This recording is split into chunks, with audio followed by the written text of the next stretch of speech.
গতকালে ঘটে যাওয়া দুর্ভাগ্যজনক এই ঘটনাটির আমি তীব্র নিন্দা করছি। হাদি একজন প্রার্থী হতে পারে ঢাকা ৮-এর,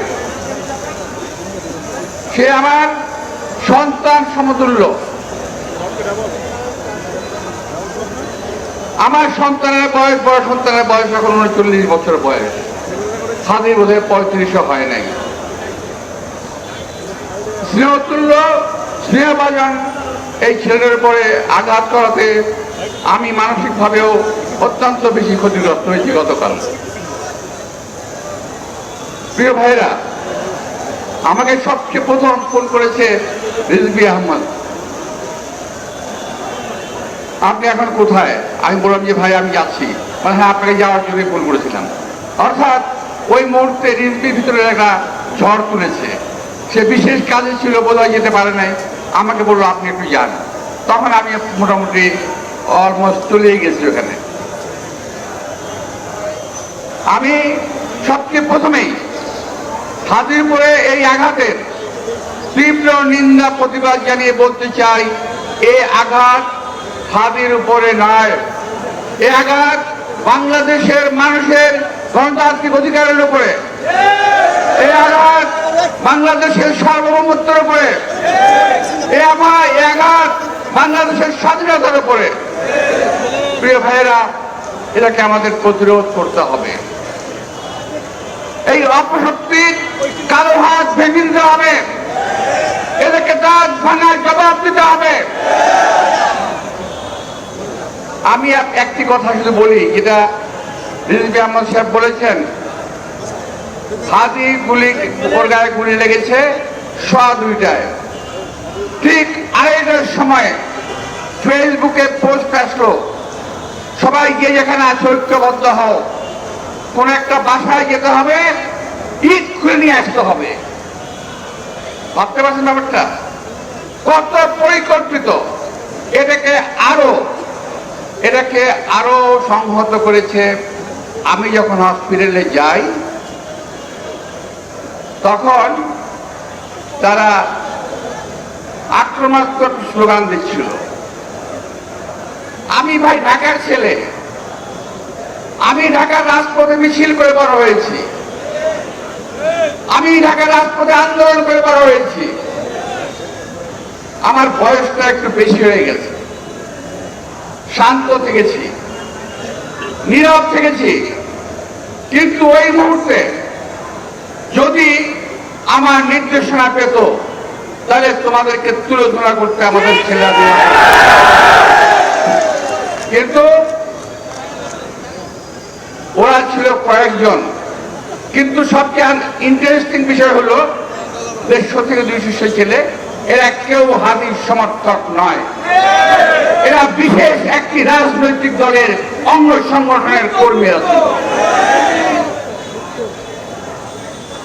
ভাই, আমি যাওয়ার পরে যখন ভিতরে গেলাম তখন হাদিকে নিয়ে যাচ্ছে স্ট্রেচারে করে অপারেশন থিয়েটারে।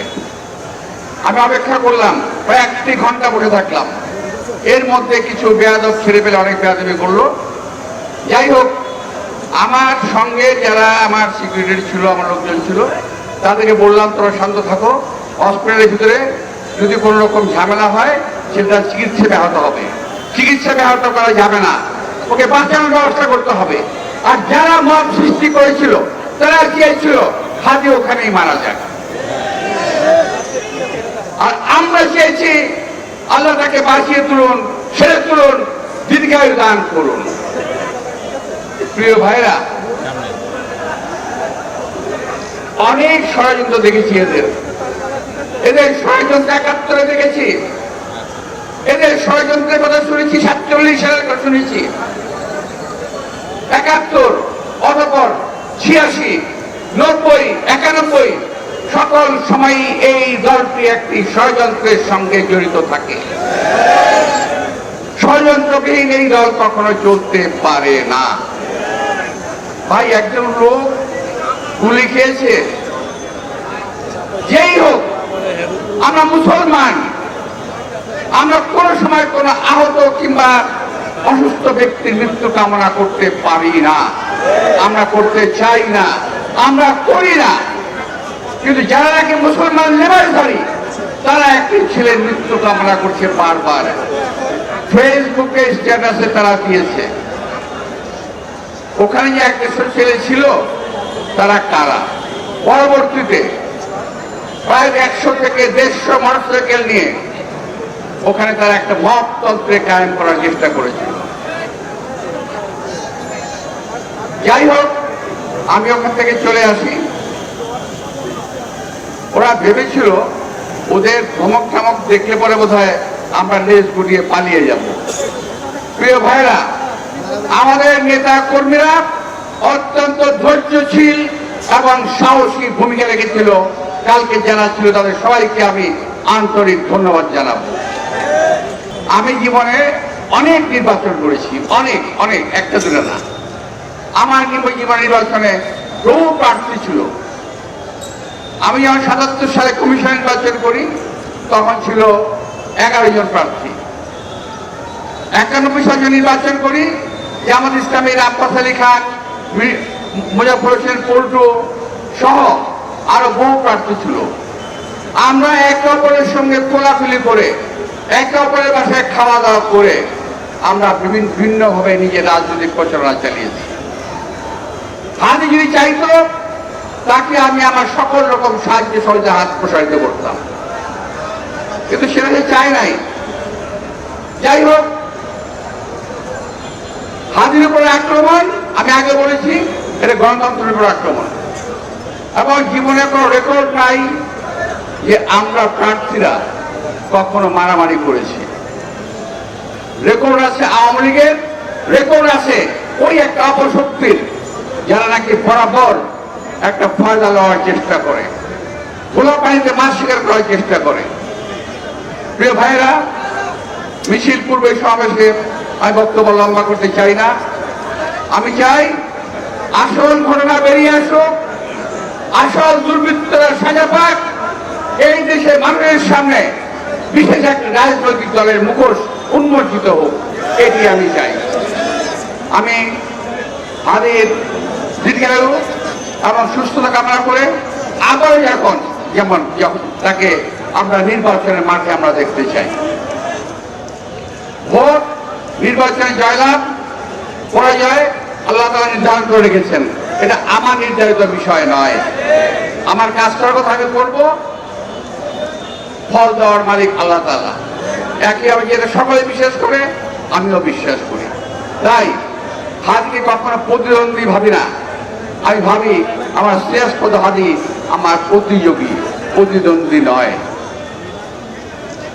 ও আমার প্রতিযোগী, প্রতিদ্বন্দ্বী নয়, আমার শত্রু নয়, বরং রাজপথের একজন আমারই মতো লড়াকু সৈনিক।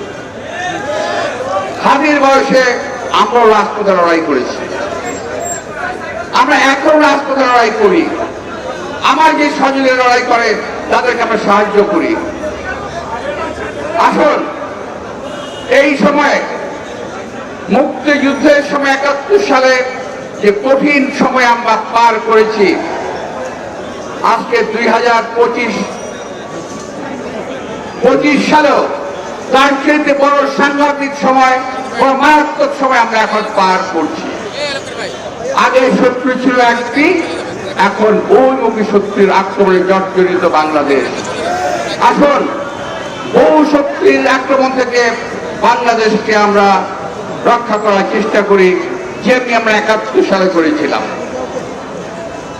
আর যারা খোলা পানিতে মাছ শিকার করার চেষ্টা করছেন, দয়া করে সাবধান হয়ে যান, দয়া করে সাবধান হন, নইলে এই দেশের জনগণ কিন্তু আপনাদেরকে মাফ করবে না।